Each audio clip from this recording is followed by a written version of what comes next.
Hey everyone, welcome back for another deep dive. Yeah. We love to get into some of the most extravagant houses, and today we are talking about none other than the Perillo Mansion. Ooh, yes. Until just recently, this was actually the most expensive house in Chicago. This one's really cool. A lot of these houses we look at are obviously extravagant, but this one has kind of a story. Okay.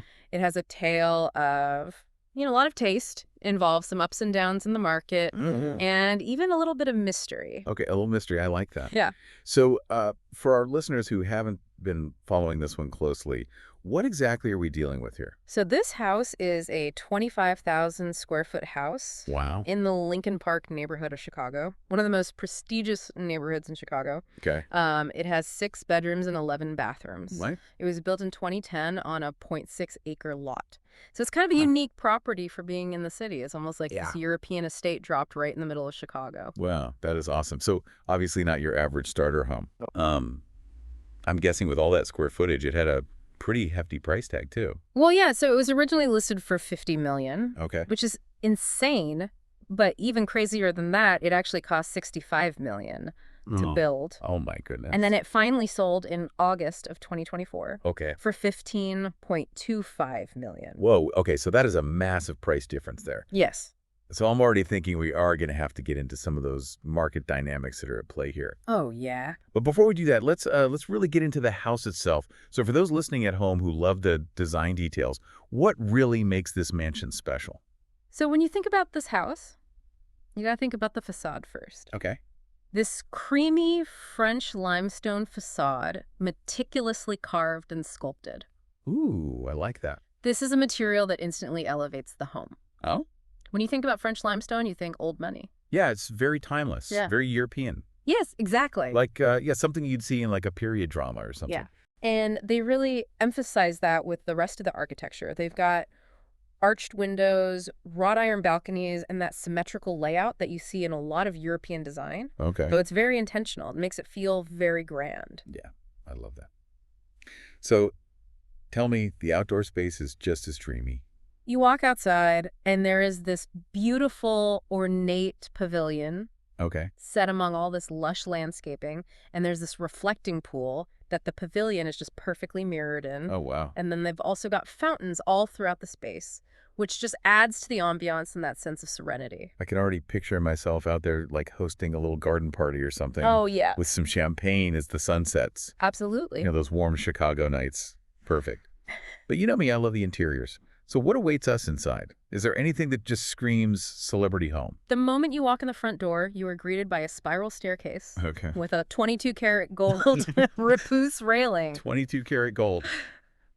That is a statement piece. Yes, and the amount of detail in this Repousse is phenomenal. And for our listeners who maybe aren't familiar, can you quickly explain what repousse is? Yeah, so repousse is this metalworking technique where you hammer a sheet of metal from the back to Okay. create these raised designs. And it's a really old technique that has been used for centuries Wow. to decorate anything from jewelry to armor. Okay, so not just flashy, it's got some historical significance too. Absolutely. I bet the gold just shines under the chandelier. Oh, yeah, it's incredible. Yeah. And then to add to that, you've got this stunning marble floor with an intricate floral mosaic. It's all gold and ivory tones. So Yeah. talk about making a grand entrance. Wow. Okay, I am sold. Mm.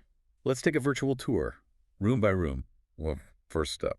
How about the dining room? Ooh, yes. This is a masterclass in formal elegance. Okay. You walk in and there's this massive dark wood dining table that can probably seat like 20 people. I'm all about those long, luxurious dinner parties. Absolutely. And then to top it off, you've got these tan leather chairs and the most beautiful chandelier hanging above it all with these delicate candle-style bulbs. Ooh, I love that. Yeah. So warm and inviting, but still sophisticated, right? Yes, exactly. And the warm light from the chandelier, it washes over this intricate wainscoting and crown molding.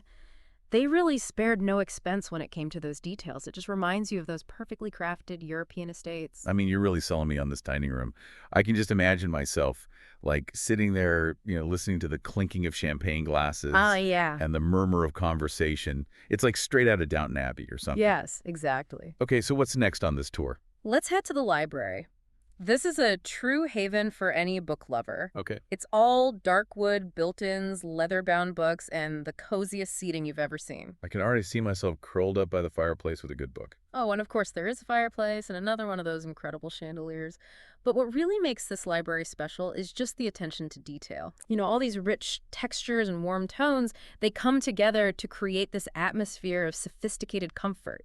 It's like a perfect place to just escape the hustle and bustle. Yeah, get away from it all. Exactly. It sounds like the kind of library where you could get lost for hours, Oh, yeah. just surrounded by all that history and elegance. Yeah. What about the kitchen? Is it fit for a celebrity chef? The kitchen is a chef's dream. Okay. It has these gleaming white cabinets, pristine marble countertops, and then this massive center island. Ooh, marble countertops. Also marble perfect for prepping.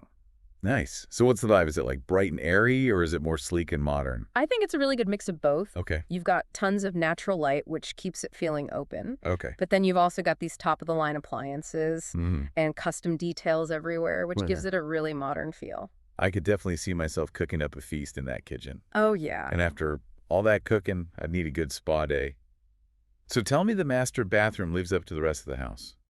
The master bathroom is like walking into a sanctuary of soft cream tones and luxurious marble. Oh. They even have these custom carved vanities Yeah. that just add this really nice artistic touch.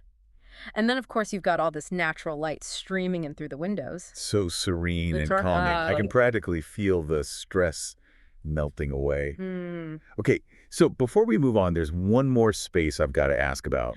What about the bar area? So the bar is where you really see this blend of classic Chicago style with those European influences we've been talking about. Ooh, I love that. It's all these rich, dark wood panels that envelop the space Yeah. and give it this really warm and intimate feeling. I'm really liking this blend of styles. It sounds like a glamorous cocktail party is just waiting to happen. Oh, yeah, absolutely. And to add a little bit of visual interest, they've got these chevron pattern hardwood floors. Oh, nice. And of course, the bar is topped with a stunning marble countertop. Of course. Gotta have that. That is the perfect mix of classic and contemporary, kind of like the rest of the house. Yes. So we talked about it a little bit earlier, but the sale price was significantly lower than the asking price and even lower than that original construction cost. Right. So what happened there? For our listeners out there who are following the luxury market, what's the deal? So that's where things get interesting. So the Chicago luxury market is definitely strong, Mm-hmm. but it's not quite as crazy as like New York or LA. Okay. So when you get to these really, really high price points like we're talking about, Yeah. the pool of buyers is much smaller. I see. So you're saying it's almost like a diamond that's too big.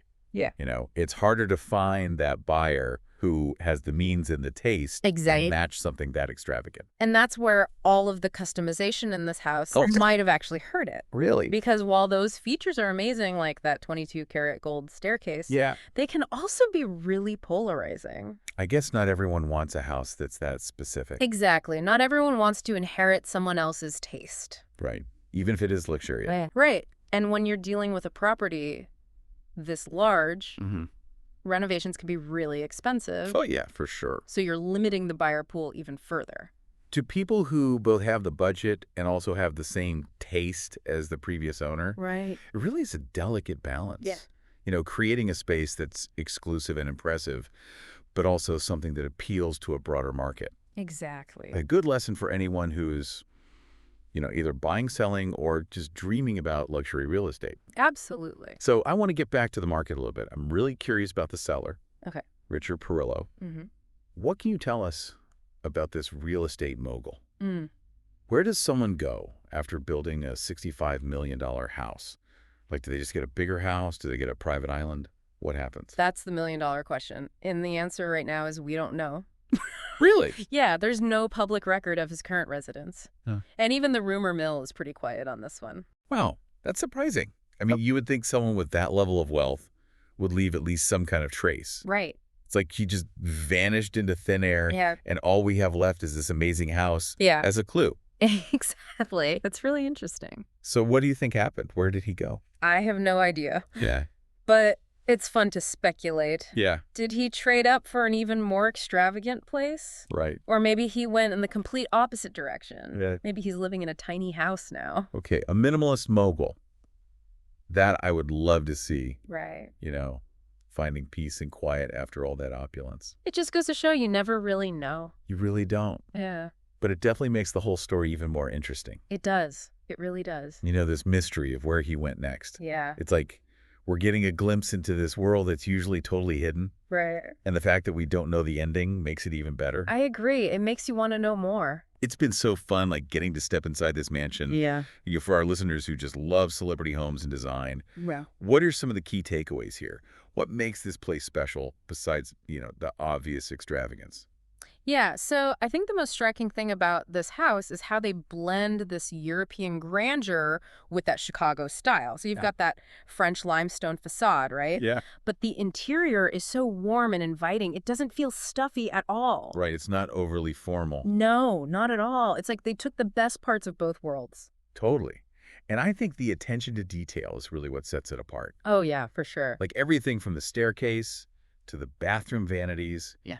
It's all so carefully chosen. It really is. That level of detail, you just don't see it that often. Exactly. It really shows, how much care the owner put into this place. Absolutely. I keep thinking about Richard Perillo and his next move. It's like this big mystery. It is. Where do you think someone like that would go next? With all that taste and all those resources? I mean, it's tough to say, but I've got some theories. Okay, I'm listening. Maybe he went to New York and had some famous architect design him a crazy penthouse. Ooh, overlooking Central Park or something? Exactly. Or maybe we completely off the grid, built some amazing eco-friendly mansion on a private island. Okay, a private island. Now that's what I'm talking about. Right. I can just imagine him out there, sipping a cocktail on the beach. It's definitely possible. But, Richard Perillo, he likes to do the unexpected. Right. So who knows? Maybe he did something we would never guess. It just goes to show that even in the world of, luxury real estate, Yeah. there are still surprises out there. Oh, for sure. Well, I think that's about all the time we have for today. What a house, right? What a house. Thanks so much for joining me on this deep dive into the Perillo Mansion. It was my pleasure. Always fun to peek inside these amazing homes and see how the other half lives. Absolutely. And to all of you listening out there, keep dreaming big. Yeah. You never know. Maybe you'll find yourself, on the terrace of your own dream home someday. That's right. Till next time, happy house hunting.